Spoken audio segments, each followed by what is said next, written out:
ReIB-P100, donde después de eso el ReIB-P100 se fosforila, se ubiquitiniza, la fracción ubiquitinizada entra a un proteosoma, pero ya no sale como fracción P100, sino sale como fracción P52. Y eso se internaliza al núcleo y también se transcribe. Este tipo de vía atípica del factor nuclear kappa beta se ha visto particularmente en receptores de la familia del TNF, sobre todo lo que es la linfotoxina beta, y también en los receptores para el BAF. El BAF es un factor de crecimiento y de activación de células B, BAFF, también conocido como BLIS, que es factor estimulante de linfocitos B. BAF o BELIS es lo mismo, es un receptor que tienen las células, en este caso para cierto tipo de linfocitos, en el linfocito B, y son las encargadas de la supervivencia de estas células.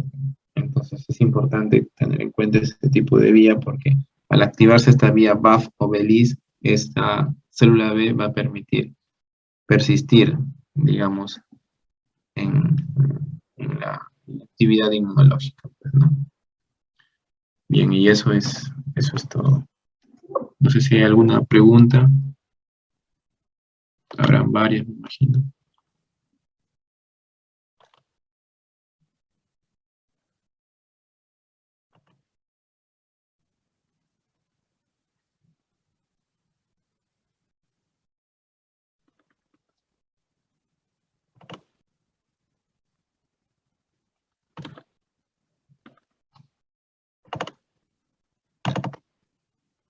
¿Preguntas?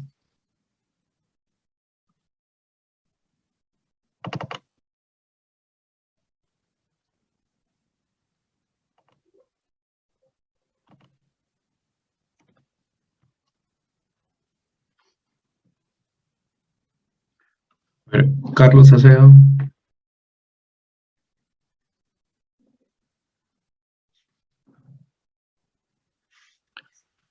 Carlos Acedo. Sí, doctor. ¿Qué tal? A ver, eh, ¿cuáles serían para ti los principales mediadores de los factores de transcripción en un linfocito T? Mm, no recuerdo, doctor. Parte. Ya. Doctor, una pregunta. Sí, sí, sí, no Eh, dinos. yo estaba leyendo, ¿no? Y tengo una duda con respecto al receptor de la célula B, con respecto al anticuerpo, que supuestamente son de la misma estructura, ¿no? ¿Es cierto eso? ¿Te refieres al receptor de células B para con Claro. el de las células T? No, no, no, su receptor es...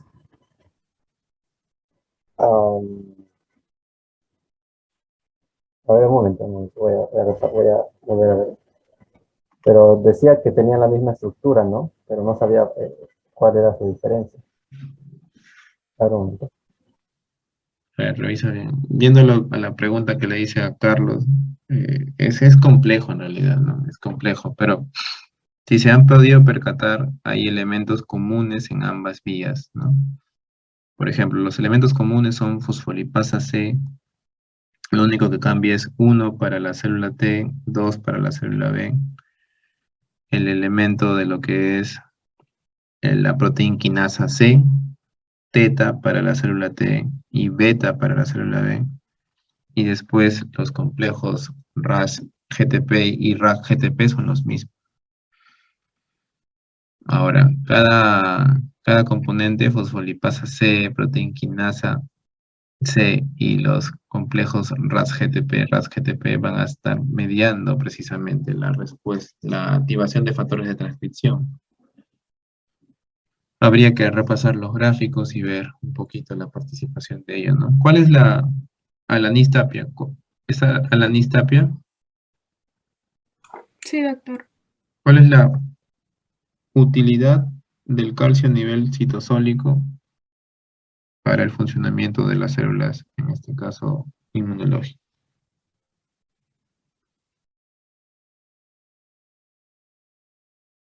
Mm, No recuerdo, doctor.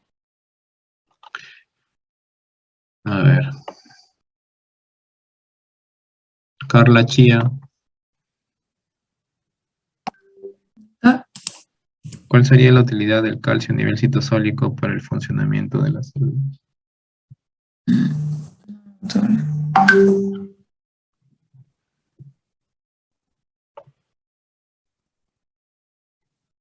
Nada. Olinda Gómez.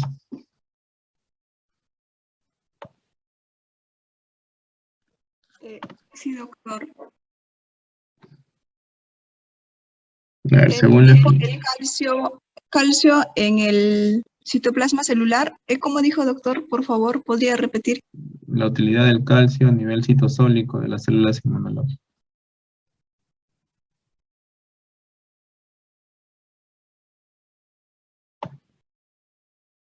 Bueno, lo que recuerdo es que el IP3 son canales de calcio, ¿no?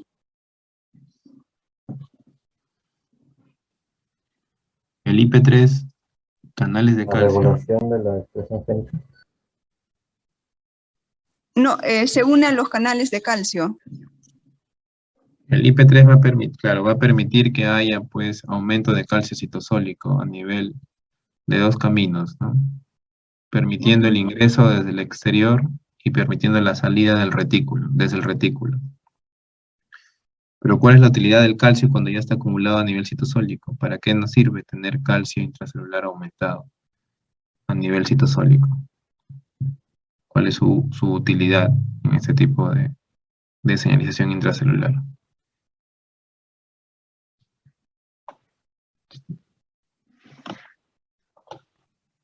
¿Mm? Aldair Torres. No recuerdo, doctor. Aldair Torres. Doctor, lo que sé, bueno, el calcio hace falta para apertura de canales. No sabría no decir. Ya. Luis Abanto.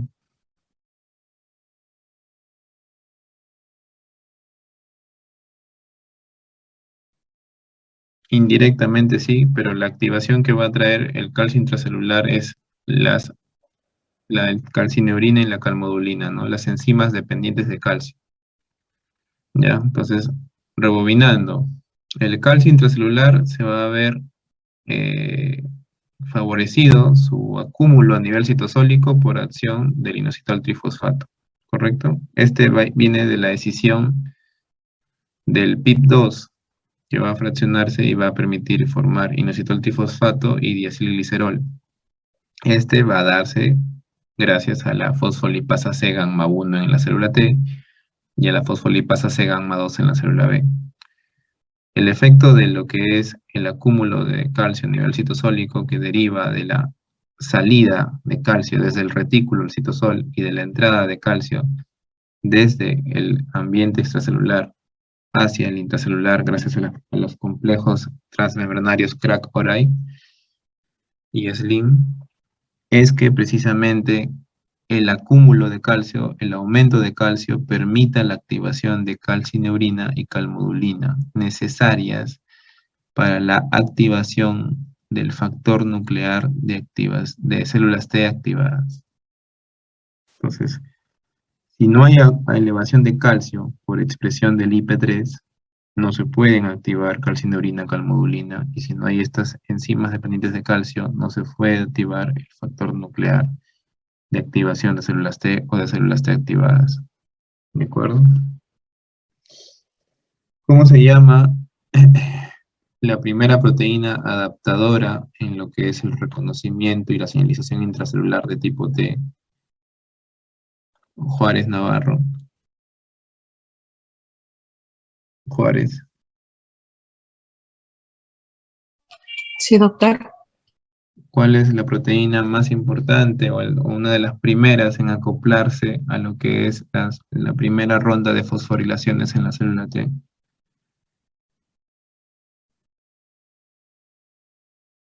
La que va a dirigir todo, o la que va a dar inicio a todo.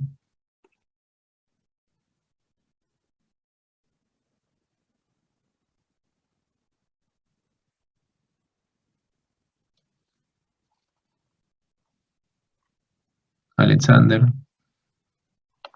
Doctor, ¿es la tirosina quinasa? Ya, la tirosina quinasa es, digamos, es un grupo en realidad como tal, ¿no? Digamos que la tirosina quinasa es la que va a permitir la primera ronda de fosforilaciones, pero la proteína que va a ser la adaptadora y va a permitir que hayan más secuencias bioquímicas es la SAP70, acuérdense. La SAP70 o proteína adaptadora de cadena Z está ubicada en las porciones citoplasmáticas de las cadenas Z de los linfocitos T. Va a permitir que haya secuencia y activación y adaptación tras adaptación de otro tipo de proteínas, ¿no? Donde va a estar LAT, donde va a estar GRB2, donde va a estar SOS, donde va a estar la misma fosfolipasa C, que si hacemos una analogía para los linfocitos B viene a ser SYK. Las proteínas LSK, que son las tirosinquinasas, son las que van a estar en las colas citoplásmicas de los correceptores, acuérdense. Y son las que van a iniciar, pero son sinasas que van a estar ya en la citoplasmática, mientras que SAT70 viene a ser una quinasa o una proteína quinasa que está en fase de reposo y que tras esta primera activación de estas quinasas rápidamente es atraída y se adapta a esta secuencia de reacciones bioquímicas. ¿Ok? Entonces, esto de acá hay que repasarlo una y otra vez, de manera constante, a cada momento, porque es bastante complejo, hay bastante nomenclatura por conocer, por apuntar. Pero la señalización intracelular viene a ser el reflejo de los pasos que se van a dar, ¿ya? Desde el punto de vista externo, tras la señal 1 y la señal 2, ¿correcto? La señal 1, el reconocimiento antigénico, me va a traer intracelularmente la señalización 1, y esta va a estar dada por las fosforilaciones. Esa primera ronda de fosforilaciones, LSK, SAP70, LAT, GRB2, SOS, PLC gamma 1 o 2, si es que estamos hablando de células T o B respectivamente. SIK en la célula B, por ejemplo, en vez de SAT70. Eso es señalización 1. ¿Quién la va a dar? La va a dar la unión del antígeno con el receptor. Si es que estamos hablando de células T, el componente trimolecular que hemos hablado varias veces, y si hablamos de células B, la unión del antígeno con el receptor. Si este antígeno está también unido gracias al CR2, que es el CD21 del correceptor de células B, más potente todavía. Ahora, la segunda señal, que es la coestimulación, viene a ser ya en el punto de vista de señalización, parte ya de los mediadores finales, los mediadores enzimáticos, como son las vías JRK y ER, claro, JRK y ERK, JNK y ERK, que van a ser pasos previos ya a la transcripción nuclear del factor AP1, por ejemplo. En cristiano, esta señalización número 2 lo que busca es verificar que la respuesta de la célula sea contra un antígeno extraño. Ese es el objeto de este tipo de señalización. ¿Quién la va a dar desde el punto de vista externo? La coestimulación. CD28, P71, P72 y demás. A ver, si no responden esta pregunta, bueno. A ver, Melina Guanilo. Sí, doctor. ¿Qué nombre reciben esos componentes intracelulares capaces de bloquear o de inhibir las respuestas inmunes?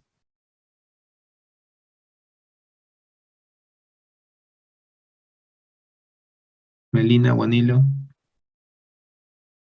Las fosfatasas. Ya. A ver, otra opinión. Fosfatasa, dice su compañera. Las ITIM, doctor. Las ITIN, ¿no? Las ITIN, Hugo Moreno, las ITIN, ¿no? Los motivos o moléculas de inhibición tirosínica. Las fosfatasas van a ser los que van a apagar, los que van a desfosforilar, ¿no? Los que van a estar intrínsecamente ya en el citoplasma. Pero las ITIN son las proteínas que van a ser fosforiladas o desfosforiladas. Pero en el caso de la citin, tienen como objetivo inhibir. Siempre la acción de la citin va a ser inhibir. En cambio, hemos mencionado claramente que una fosfatasa puede permitir el inicio de una señalización intracelular, como lo es el caso del CD45. CD45 permite que LSK, FIN y otro tipo de sinasas inicien esta cascada de reacción bioquímica. Por tanto, no siempre son inhibitorias, sino más bien pueden ser activadoras. La diferencia entre una sinasa y una fosfatasa es la adición o el haber quitado un grupo fosfato a un componente proteínico. En términos cristianos, apagar o encender el estímulo, pero el apagar no siempre significa activar, pero el encender no siempre significa activar y el apagar no siempre significa inhibir. Así no depende mucho del contexto. Y recuerden que estos reguladores de las respuestas intracelulares son los ITIN1, ¿ya? Es un punto, y el otro son las ligasas de ubiquitina, ¿ya? Ligasas de ubiquitina, que también son otro tipo de reguladores, que lo que hacen es forman lisosomas y degradan todos esos adaptadores. Meten a los adaptadores tras ubiquitinizar a los mismos, los meten a un lisosoma y los degradan. Al degradar el SAP70, al degradar el SIK, al degradar el LAT, el GRB, el SOS y demás, ya no hay transmisión de señal, no se da. Y por tanto la señalización se detiene y queda en ese estado intracelular. Bien, la clase práctica la vamos a trabajar el día domingo, ¿ya? Me pongo en contacto con los delegados para ver el horario. Ojalá pueda ser por la tarde, ¿ya? Para poder avanzar con lo que concierne la práctica 3 y la práctica 4. ¿De acuerdo? Creo que podríamos tranquilamente avanzar 2 horas y media, o entre 2 horas a 2 horas y media por grupo para poder avanzar ambas semanas, ambos casos de práctica, 3 y 4, para este domingo, ¿ya? El plazo para enviar sería el domingo, valga la redundancia, hasta el mediodía, sí, la 3 y la 4, hasta el mediodía. ¿Ya? Y el miércoles que viene haríamos la teoría de la semana 5. Desde el lunes yo subiría la práctica de la semana 5 para trabajar el fin de semana que sigue. ¿Ok? Si es posible, el miércoles avanzo con semana 5 y de repente a más tardar sábado o domingo hacemos la teoría del 6, pero el examen entraría hasta la semana 5, nada más. Estos temas de reconocimiento antigénico y señalización van a ser tocados más a detalle en las prácticas, así que por favor voy a volver a preguntar esto en las clases prácticas. Y ahí va a tener un peso de calificación mayor al que estoy haciendo ahorita aquí en la parte teórica. ¿De acuerdo? No sé si hay alguna pregunta. ¿Esta vez será a mano o...? No, lo trabajan virtual. Va a ser la clase de práctica de este domingo va a ser también por esta modalidad virtual. ¿De acuerdo?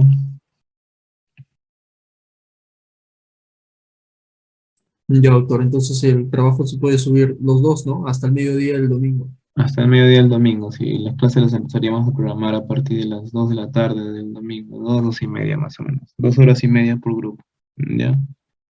Entonces ahí por interno nos ponemos de acuerdo para los horarios y todo lo demás. ¿Está bien? ¿Está claro?